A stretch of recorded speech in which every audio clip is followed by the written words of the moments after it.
बात फरमाया, जब हुक्मरान मुल्क के वसाइल को, टैक्स के पैसों को, कौमी खजाने को अपनी ज़ाती जागीर समझने लगे और ऐशो इशरत कौमी खजानों पे की जाने लगे तो क़यामत का इंतज़ार करो। फिर क़यामत दूर नहीं है, क़यामत नेड़े आ चुकी है। जो टैक्स हम देते हैं इनका मकसद मुल्क का नज़्म व नस्क चलाना है, लोगों के लिए बुनियादी ज़रूरतों की तकमील करना है, मुल्क के दिफा को मजबूत करना है और लोगों के लिए आगे बढ़ने के इम्कानात को बेहतर से बेहतर करने की कोशिश करना है। तालीमी नज़्म हो, सेहत हो और दीगर इंसानी बुनियादी ज़रूरतें हों, उनको पूरा करने के लिए टैक्स दिए जाते हैं। लेकिन जब हमारा दिया गया टैक्स हुकूमती मासूलात और आमदनी के जितने भी ज़राए हैं वो ज़ाती ऐशो इशरत पर खर्च होने लगे, अल्लों तल्लों पर उड़ाए जाने लगे, वज़ीरों की और मशीरों की फौजें उसको दिन रात बेदर्दी से और इंतहाई बेशर्मी से आपस में तकसीम करने लगे। तो जब किसी भी मुल्क में किसी भी जगह पे ऐसा अमर ज़हूर पजीर होता है तो उसका लाजमी नतीजा यही निकलता है कि मुल्क के अवाम महरूमियों का शिकार होते हैं। लेकिन जब क़यामत बर्पा होने को होगी तो उस वक्त पूरी दुनिया का निज़ाम इस तरह हो जाएगा कि जो आयाने सल्तनत होंगे वो लोगों के टैक्स को ज़ाती दौलत और ज़ाती माल समझने लगेंगे। हालांकि जो सरबराहे ममलिकत होता है वो अमीन होता है, माल उसका नहीं होता, वो उस माल के ऊपर अमीन बन के बैठा होता है। वल अमानत मगनमा, और अमानत माल गनीमत समझ ली जाएगी। किसी के पास अमानत रखी जाए तो वो उसकी हिफाजत करे। अमानत को ज़ाया कर देना या अमानतों को माल गनीमत समझ बैठना कि अब ये हमारी है, हत्ता कि लोग कर्ज दे के वापस नहीं लौटाते। वह ज़कात मगरमा, और ज़कात को टैक्स समझ लिया जाएगा, तावान समझ लिया जाएगा। हालांकि ज़कात तो खुशदिली के साथ देनी चाहिए और ज़कात उसी पर है जिसके पास माल है, तो उसको तो कहा ही नहीं गया ज़कात दे के जिसके पास माल नहीं है। अब ज़कात भी 40वां हिस्सा है माल का, वो 40वां हिस्सा तुम देना है, 39 हिस्से अपने पास रखने हैं और ये 40वां हिस्सा जो तुमने दिया है इसकी बरकत से वो 39 भी पाक हो जाएंगे। ये 40वां हिस्सा उन 39 हिस्सों में बरकत पैदा कर देगा। ये तो तुम्हारे लिए बेहतरी का सामान था।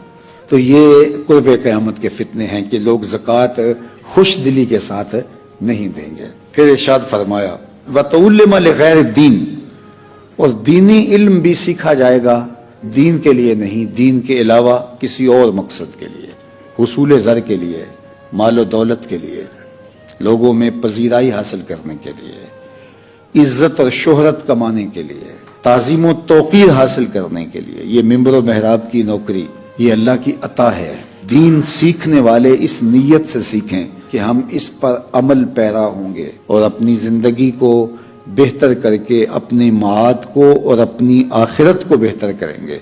उसके बाद हम अल्लाह की मखलूक को भी अल्लाह की कुर्बत और अल्लाह की मोहब्बत का नूर देने की कोशिश करेंगे और लोगों को अहकाम दीनिया बताएंगे और लोगों को अल्लाह के करीब करेंगे ताकि उनकी आखिरत बेहतर हो जाए। वह अता रजुल इमरातहु व अक्का उम्महु, आदमी बीवी की अतात करेगा लेकिन अपनी माँ की नाफरमानी करेगा।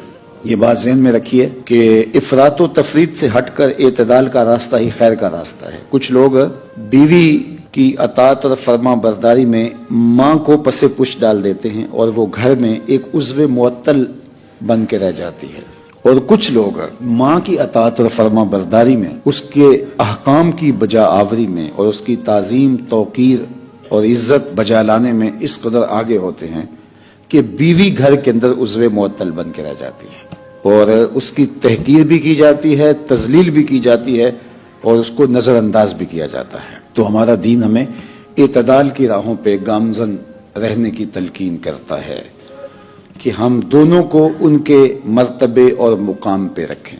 व अदना सदीक़हु व अक्सा अबाहु, दोस्त को करीब कर लेगा और बाप को पीछे कर देगा। बाप अगर बुलाएगा, किसी काम के लिए भेजना चाहेगा तो औलाद सुस्ती का मुजाहरा करेगी, और अगर दोस्त बुलाएगा तो छलांग लगा करके भी उठ के दौड़ के दोस्त की बात सुनने के लिए चला जाएगा। यानी बाप की आवाज पर नहीं पहुंचेगा, दोस्त की आवाज पे पहुंचेगा। बाप की आरज़ू होगी कि मेरी औलाद मेरे पास बैठे, मैं उससे बात करूं, تو اولاد کے پاس وقت نہیں ہوگا، مصروفیات بہت ساری ہوں گی، لیکن دوستوں کے لیے روزانہ وقت نکالے گا، دوستوں کے ساتھ گھومنے کے لیے بھی جائے گا، چائے پینے بھی جائے گا، کھانا کھانے بھی جائے گا، ٹرپ پہ بھی جائے گا، دوستوں کے ساتھ فون پہ بھی باتیں ہوں گی، سب کچھ ہوگا، لیکن باپ کے لیے وقت نہیں ہوگا۔ اس کا مطلب یہ نہیں ہے کہ دوستیاں ترک کر دی جائیں، لیکن ترجیح باپ کو ہونی چاہیے، ترجیح دوستوں کو نہیں ہونی چاہیے۔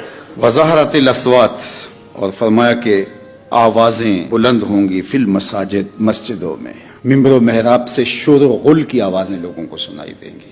اس حدیث کی شرح میں علماء نے لکھا کہ اللہ کا ذکر بھی متوازن اور معتدل آواز کے ساتھ مساجد کے اندر کرنا چاہیے، وہ بھی اس تیز انداز سے نہیں ہونا چاہیے کہ جس سے عامیانہ پن جو ہے وہ جھلکتا اور چھلکتا دکھائی دے۔ مسجدوں کے تقدس کو، ممبر و محراب کے تقدس کو ملحوظ رکھا جائے۔ میں تو اپنے دوستوں کو یہ بھی کہتا ہوں کہ مسجدوں کے اندر یہ جو بے ہنگم ساؤنڈ لگے ہوئے ہوتے ہیں اور ایکو کھلی ہوتی ہے، اور پھر اتنی آواز کے باوجود بھی مقرر مطمئن نہیں ہوتا، وہ ایسے مائک کے اوپر ایسے ہاتھ رکھ کے پورے زور سے بول رہا ہوتا ہے اور لوگوں کے کان پھٹ رہے ہوتے ہیں۔ اللہ کی مخلوق کو جو اذیت پہنچ رہی ہے وہ تو پہنچ ہی رہی ہے، یہ اللہ کے گھر کے تقدس کے بھی منافی ہے کہ وہاں آوازیں بولیں۔